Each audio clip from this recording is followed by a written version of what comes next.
Welcome back to the shop. I'm Dave, and this week I'm working on painting on this frame. So my weapon of choice for painting the frames is this Pour 15. I like to use this stuff because you can paint it directly over rust and it seals hard and protects against things like salt, which turns out to be very commonplace living near the ocean. And speaking about how close this truck lives to the ocean, let's go on a field trip. Better grab my keys.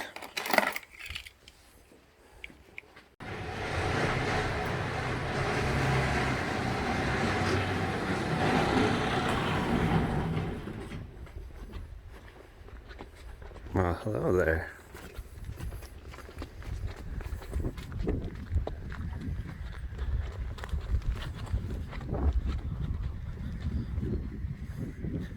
So this is the ocean. The pros of living by the ocean is it's pretty, but also the cons are it's pretty salty. So that's why I use Pour 15. Rust is inevitable here, so you just try to get ahead of it. So this is what the truck looks like outside in the sun. I've got the bedsides hung up here, just sitting on the tire here. I can't get them high enough off the ground right now, but it gives an idea how big this truck's going to be when it's finished. Okay, let me fire up some Photoshop and I'll get this bedside hung. And this is what it looks like with the bedside hung up. You can see that there's a lot of space in front of this, so let me see if I can fix that. And here we go. So this is what it looks like with the extension on here. I'll probably pull this off another bedside or I'll find somewhere. And then this is kind of what it looks like. I'm itching to fire it up, and that's not how it made it out here. I just pushed it out just because it's down a little bit of a hill, but it's going to need more than me just to put it back in here. So this is my 1980 Jeep CJ7. I might have mentioned a little bit before or alluded to it on the channel, but this is one of my first Restomods that I did when I was probably in my late 20s. I definitely learned a lot during this build, and although it isn't show quality perfect, it's a Jeep, and that's the point, is to have fun. And because this also lives next to the ocean, I've definitely developed some techniques to kind of prevent or even mitigate some of the rust, and I'll apply that to the truck build, the M37. Well, I should show you guys what's underneath the hood. Spoiler alert, it's not a 258.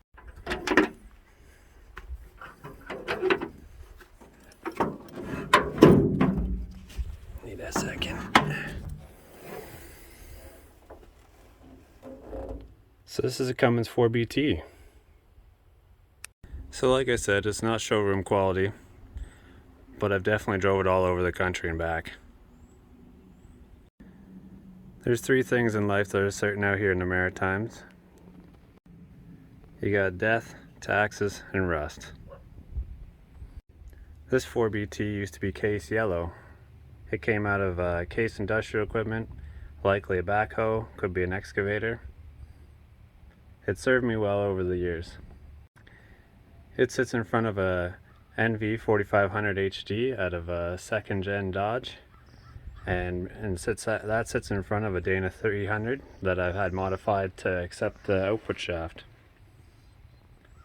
And it has an enlarged turbocharger. This is a Super HX30, which puts out, the last time I had it on the dyno, it put out about 200 horsepower and 450 foot-pounds of torque.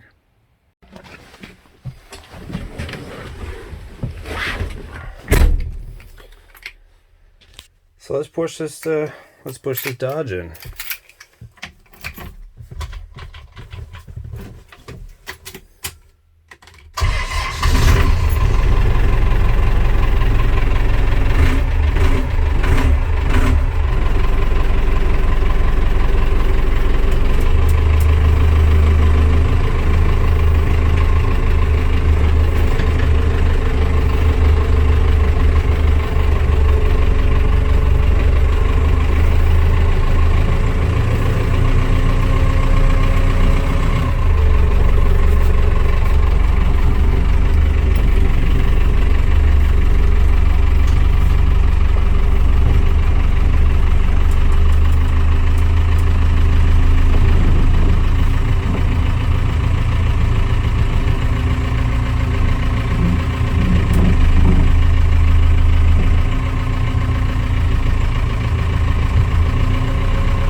So like I said, I didn't know a whole lot when I started the restoration of this vehicle, and you can definitely see its flaws.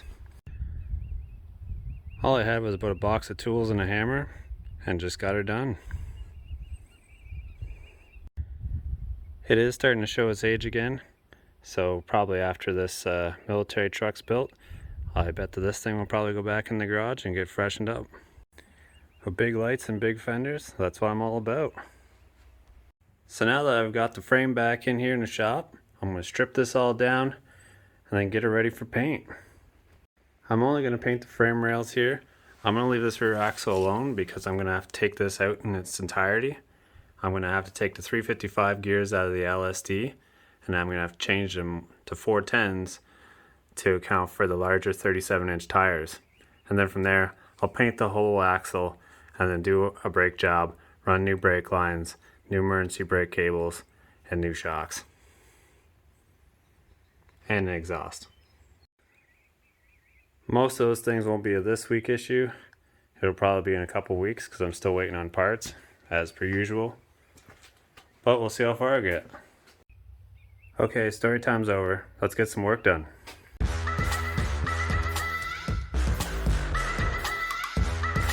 Whoa, that time lapse went quick.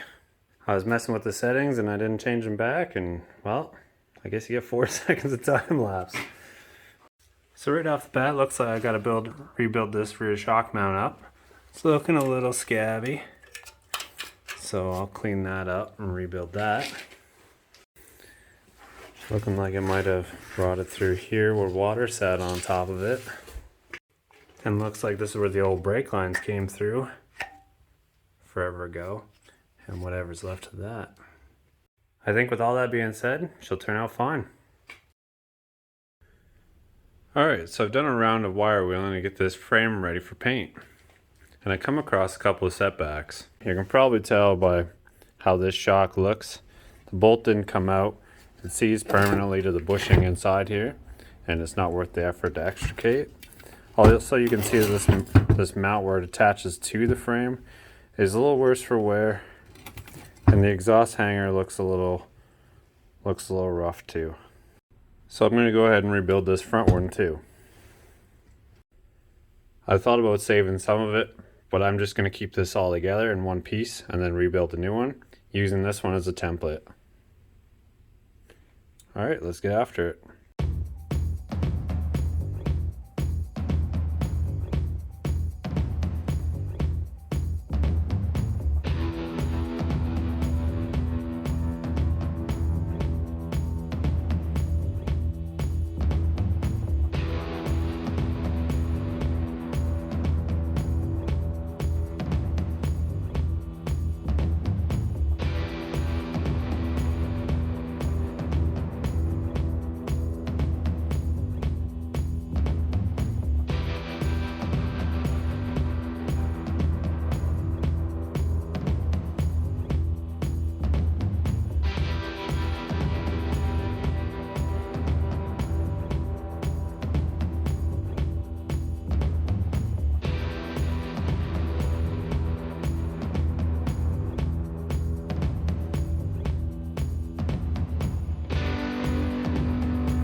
Bit of an update, show what I'm up to.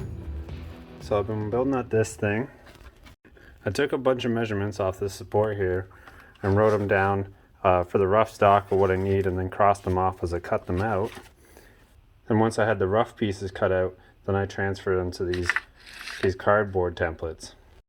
From there, I'm able to transfer the hole locations, make any minor adjustments like angles, because I can just draw on this with a normal pen and then cut it off with a utility knife. And then I find it makes it easier for me to get this done like this. So I don't know if this angle is going to show it best, but those holes aren't in the same vertical location with respect to the other one. Maybe this side shows a little bit better. But anyways, there's no way that I'd have a decent chance of lining those up just by measuring them. Even if you did, my tolerances are about a 1/16 of an inch. So I'm coming over here, let me throw some light on her. I got them bolted into the frame here, and then made sure that they're square off the frame with my handy dandy square. And then what I'm gonna do here is I'm gonna weld the plates that I need here. That way, once I get at least 2 plates welded across here, then I know that this thing's gonna fit on here once I weld it in. All right, so I got the other plates cut up, and then I tacked them in while I was on the frame to get my angle and all that. So now I'll burn it in. Fast forward a little bit, and I got it done. Here's the old one in the back, and then the new one here. Let's see what it looks like on the truck. And this is what it looks like installed on the truck. You got your top shock mount here, then your bottom shock mount. And then this is the exhaust system support hanger. I can move it just in case I didn't get it quite in the right spot. I got it pretty close, but I think she'll do for now. I cut out the rear shock and crossmember mount here, and then I replaced it over here with some channel and hooking up on here far enough along with the crossmember, and then redoing the shock mount over here. Then I took some channel down here and reinforced this whole thing together. And the shocks line up. Pay no attention to this bolt, that's just because I didn't have the right length bolt, and that's how you make it work in a pinch. And then continuing over here to the middle of the rear cross member, this plate was looking a little scabby, so I cut it out till I got some good thickness there, and then I replaced it with this piece of metal. So now it's ready for some paint prep and paint. Let me see if this still works.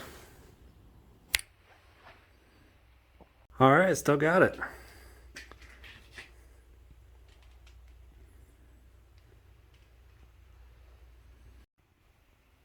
So it's all painted up in a satin black finish.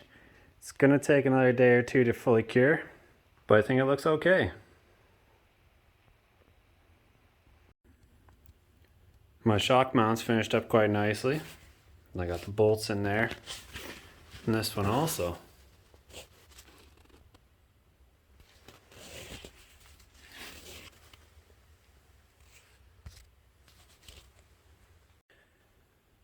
I think I'm going to leave it there for this week. Next week I'm going to take care of the elephant in the room, re-gearing this Dana 70.